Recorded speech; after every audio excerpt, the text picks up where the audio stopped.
أعوذ بالله من الشيطان الرجيم. بسم الله الرحمن الرحيم. اللهم صل وسلم وبارك على سيدنا محمد وعلى آل سيدنا محمد. الحمد لله رب العالمين. جزا الله عنا سيدنا محمدا صلى الله عليه وسلم مهما أهله. السلام عليكم ورحمة الله وبركاته. Alhamdulillah wassalatu wassalamu ala rasulillah amma ba'du. Puji syukur kepada Allah, salawat kepada baginda Nabi Muhammad sallallahu alaihi wasallam. Baik Bapak Ibu yang dirahmati Allah Subhanahu wa taala, materi kita subuh kali ini sampai kepada wasiat baginda Nabi Muhammad sallallahu alaihi wasallam untuk menghindari jadi 3 golongan di akhir zaman. Jadi Bapak Ibu yang dirahmati oleh Allah, Bapak Ibu kalau terhindar dari 3 golongan ini, insya Allah akhir zaman fitnahnya nggak ngaruh apa-apa.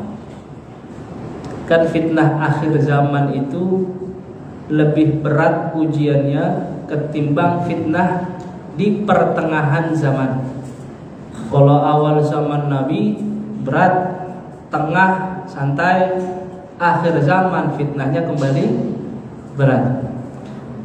Kita minta kepada Allah semoga 3 ini kita tidak masuk. Apa yang pertama? Ternyata di akhir zaman itu ada golongan yang namanya khatta'un. Al-khatta'un adalah orang yang bikin dosa, tapi dosa yang beliau perbuat tidak disengaja. Contoh, ibu-ibu lagi majelis taklim. Habis majelis taklim makan-makan buah, kemil-kemilan.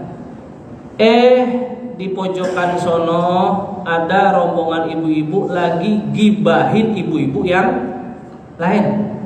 Lagi bongkarin aib orang lain. Jamaah di pojok majelis. Ibu-ibu yang dengar gibahan tadi malah ikut, lah iya bener tuh yang diomongin dia itu mah. Ikut nimbrung. Ini dosa namanya al-khatta'un. Dosa yang sebetulnya nggak disengaja, karena si fulan ini tahu aib yang lagi diomongin tuh rombongan, tiba-tiba mulutnya nyamuk, lah iya bener banget itu lakinya dia begitu. Lagi ngomongin laki orang ke bawah. Ini namanya al-khatta'un, dosa yang tidak disengaja. Yang kedua, tiba-tiba umpama bapak fulan ke masjid pakai sendal jepit swallow warna hijau. Pas sampai masjid 6 jamaah sendalnya sama-sama swallow warna hijau. Nggak bisa bedain mana punya saya, mana punya orang. Sedangkan ngambil barang milik orang lain hukumnya haram, ghasab atau maling lah, dosa kan? Tapi dalam hal ini ngambilnya tidak disengaja. Maka orang yang melakukan ini namanya al-khatta'un, yang bikin dosa tapi tidak disengaja. Kemudian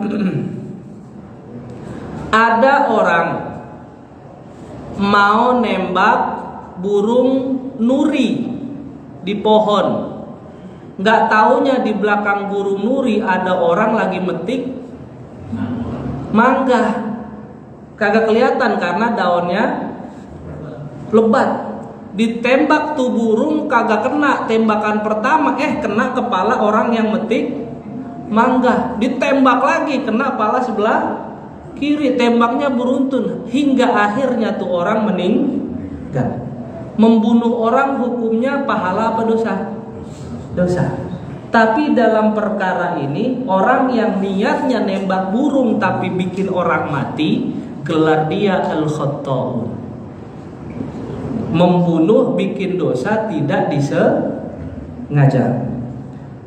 Atau kemudian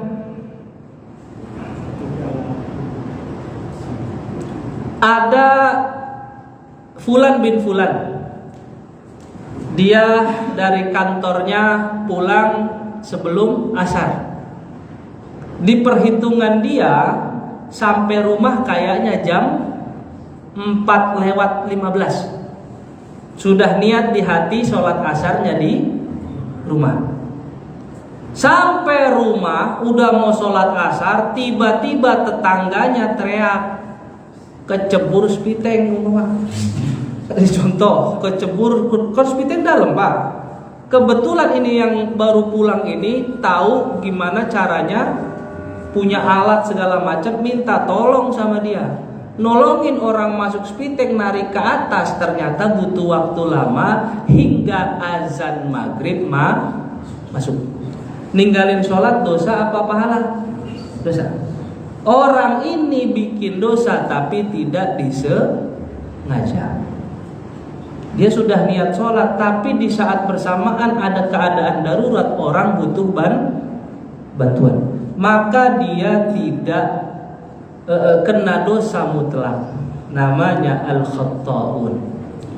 Yang selanjutnya, bapak naik motor jam 3:30 subuh mau ke Al-Muharram ngaji. Pas lagi naik motor agak kenceng, kucing hitam, anak kucing hitam lewat kelindes. Tuh anak kucing mati. Boleh nggak kita bunuh hewan? Nggak boleh. Tapi dalam perkara ini orang yang nggak sengaja nabrak kucing sampai mati namanya al-khatta'un. Kemudian Ustadz Hamdi, umpama nih Ustadz Hamdi, maaf tadi ya, langsung balik badan ya. Ustadz Hamdi dititipin sama Pak Haliman mau sedekah ke masjid 500.000 sebagai contoh. Pak Haliman 500, Pak Khair 1 juta, Pak Ibnu 5 juta. Taruhlah Pak Haliman mau sedekah 500.000. Ustadz Hamdi lagi mau pergi ke kuliah umpama atau pergi ke majelis, ketemu Pak Hasan di jalan. Ustadz Hamdi buru-buru, Pak Haliman juga buru-buru. Ustadz saya nggak sempat, Ustadz Hamdi saya nggak sempat ke masjid ini. Pegang-pegang, kagak pakai amplop, kagak pakai apa. Ustadz Hamdi berangkat ke kampus, uang sedekah dimasukin ke kantong.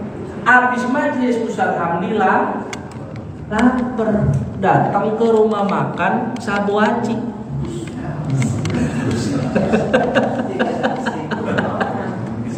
Satu orang 300.000 pengen makan Sabu Haji. Masuk Sabu Haji dengan santainya ngerogoh kantong, bayar Sabu Haji pakai duit sedekah Pak Haliman. Boleh nggak makan uang sedekah? Nggak boleh.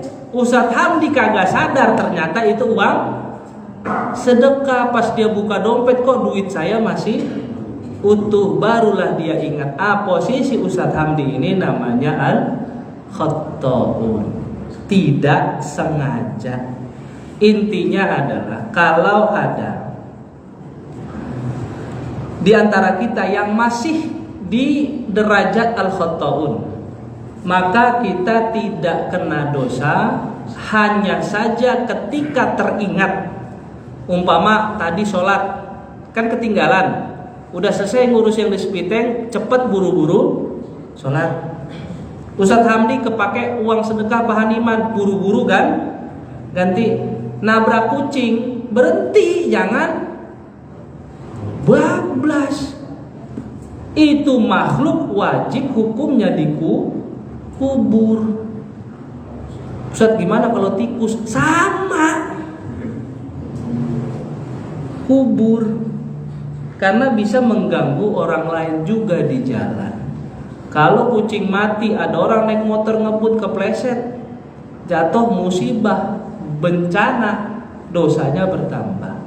Kemudian ada orang gak sengaja bunuh orang gara-gara nembak burung nuri. Dalam perkara ini dia tidak kena dosa, hanya saja ada kewajiban yang harus dia tunaikan dalam Islam. Membunuh tidak sengaja, dia harus membayar uang tebusan yang diputuskan oleh pengadilan atas tuntutan keluarga yang terbunuh. Kalau zaman Nabi dulu wajib memerdekakan budak yang mukmin. Hanya itu saja yang kira-kira paling berat lah, tapi tidak kena hitungan dosa. Yang tidak disengaja atau terlupa, larangan Allah kita kerjakan, tidak kena dosa. Ada nggak kira-kira orang kelupaan pakai duit masjid sampai 70 juta? Mana ini yang ada laporan duit kagak ada, lupa Ustaz, 70 juta. Ada nggak begitu Pak? Banyak. Lupa, enak banget ngomong lupa itu duit kemana. Coba. Ada umpama orang niat nembak burung nuri tapi pakai basoka. Itu niat nembak burung nuri apa niat bunuh orang? Bunuh orang. Itu bunuhnya bukan nggak sengaja, itu bunuh disengaja. Ada ibu-ibu dengar sebelahnya gibah, dia malah ngedeket gabung. Kelepasan, itu sengaja berniat. Lihat. Ini grup yang lagi mau gibah udah kelihatan nih arah gibahnya kemana. Dia malah ngedeket ikut gabung. Nah, ini kena dosa. Dari rumah pakai sendal swallow hijau, tapi hijaunya hijau bulut. Udah ditambal pakai paku bawahnya itu. Kan sendal jepit kalau putus panasin paku, tusuk. Zaman saya kecil begitu dulu tuh, nggak punya duit, akhirnya tusuk pakai paku kecil. Dari rumah sendalnya begitu, pulang ke rumah sendal swallow yang baru. Alasannya ketuker kayaknya sendal gua nih. Nah, itu bukan al-khata'un.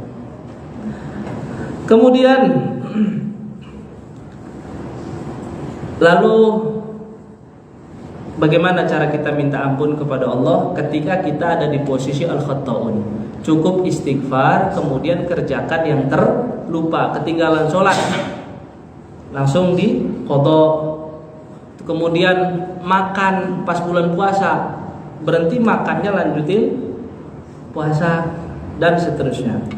Kemudian bahkan di Quran itu kan ada Rabbana la tu'akhidna in nasina au akhtana. Al-khata'un au akhtana.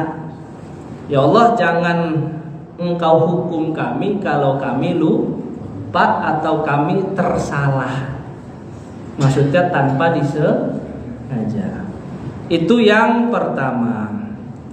Yang kedua, yang selanjutnya, yang tadi pakai sendal ditambal swallow, dia tahu dia ngegosok, buru-buru balikin ke tempat semula. Ingat, tempat semula, bukan titipin ke takmir masjid, bukan. Taruh di tempat semula dia ambil. Karena orang yang kehilangan akan cari di tempat yang sama. Kalau nggak ada baru nanya takmir. Kemudian itu yang pertama, al-khata'un. Yang kedua, al-ghafilun. Al-ghafilun ini artinya orang-orang yang lalai. Siapa mereka? Ada 3 Pak. Di Al-Quran itu ada 3. Allah ciptakan itu di surat Al-Mulk. Qul huwallazi ansha'akum wa ja'ala lakumus sam'a wal absara wal af'idah qalilan ma tashkurun. Dialah yang menciptakan kamu dan menjadikan bagimu pendengaran, kemudian penglihatan, dan juga hati. Kalau Bapak Ibu ada di golongan al-ghafilun yang lalai, itu kondisi lalainya itu ada di 3 model. Pertama, lalai hati. Kedua, lalai mata. Ketiga, lalai pendengaran. Oh, ini udah Bapak Ibu sudah sangat bisa menafsirkan sendiri. Hati yang lalai contohnya apa Pak? Hati yang lalai. Hati yang lalai.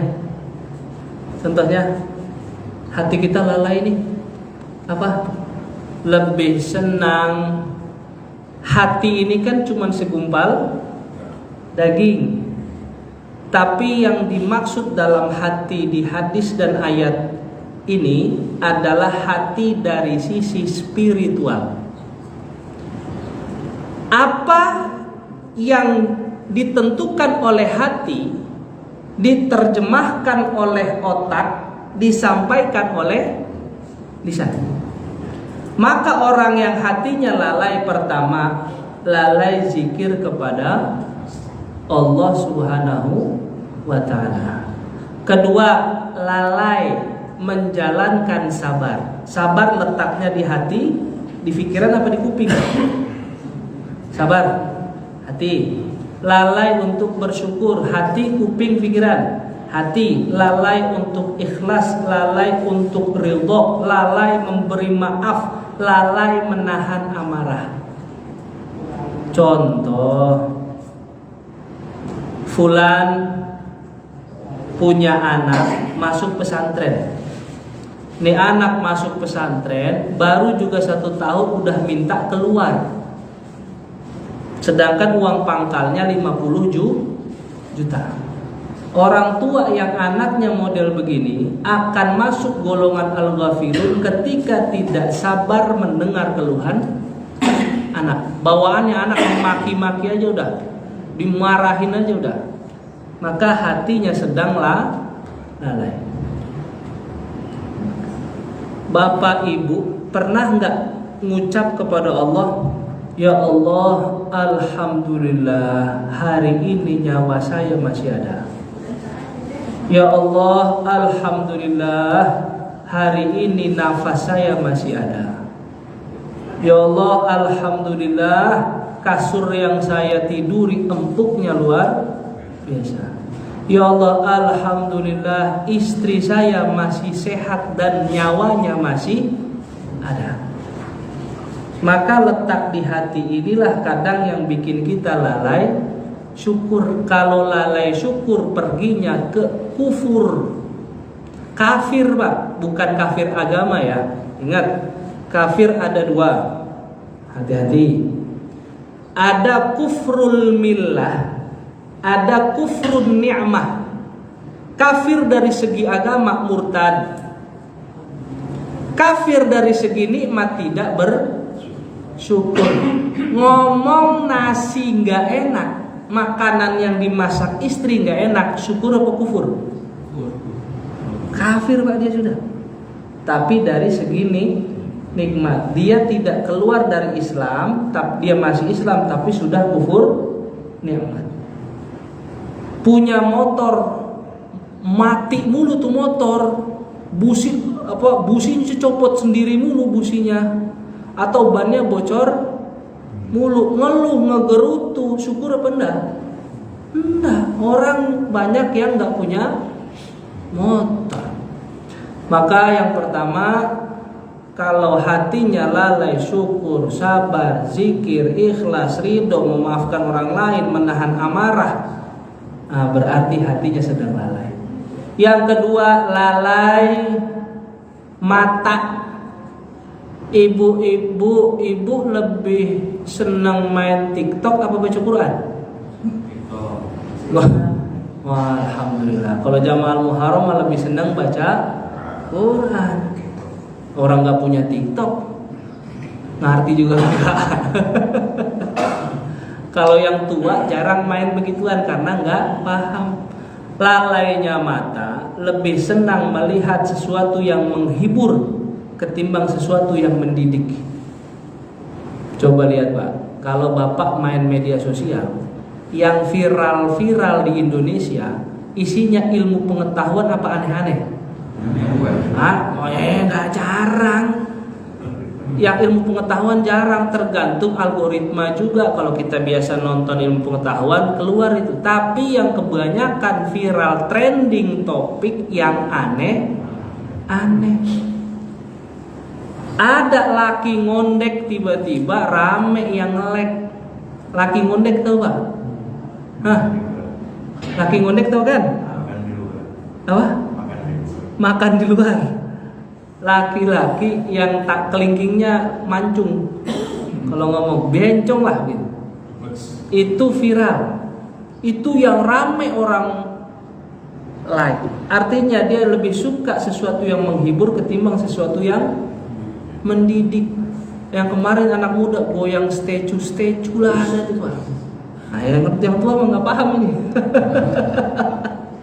Itu rame dan itu isinya Pak, cewek jilbab joget-joget, auratnya nggak benar, itu yang disukai orang, itu yang viral. Tapi yang pendidikan, lomba MTQ nasional, MTQ internasional, ada anak kecil duet ngaji Quran sama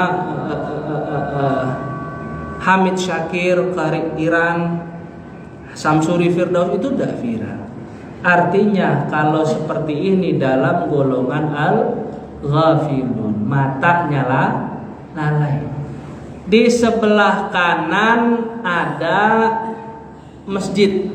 Masjid itu bikin tulisan nasihat luar biasa.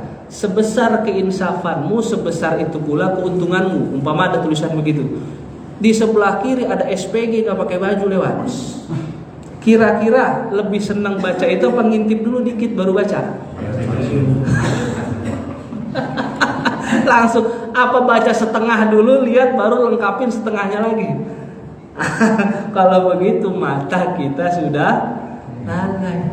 Yang lucu kan mata nih, mata udah tahu di sana ada perempuan telanjang, imannya mau masuk sini. Tapi begini, kan repot, palanya ke sono, ngeliriknya ke sini. Udah gitu, kadang naik motor mata mau ke sono ngecek spion ke belakang.